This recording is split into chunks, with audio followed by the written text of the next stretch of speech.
Today we're making a review about this Activewear laundry detergent. This one is good for up to 90 loads. And as you can see over here is 1 scoop for smaller loads and 2 scoops for larger and heavy. It gives us a couple of tips over here.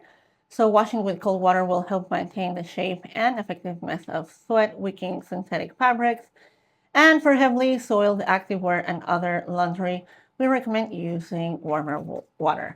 So in this case, I am gonna go ahead and clean my covers from my living room. I already soaked them, so I'm excited to use this. And let's go ahead and put everything here because it really needs to be washed. So I'm excited to see how this soap works with this. So there we go. A little bit of water.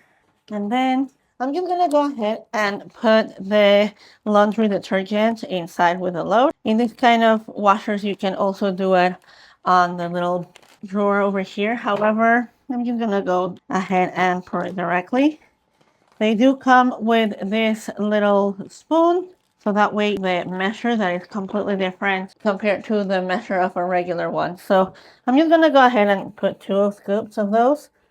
Here it is, and it's just 1. And the second scoop, perfect. So now I can see why it's up to 90 loads, because you just need a little bit. You don't need as much, which is amazing. I'm already excited for that. So I'm just gonna go ahead and I'm gonna go and wash it. So there we go. I'm gonna do it with cold water and let's see how this goes.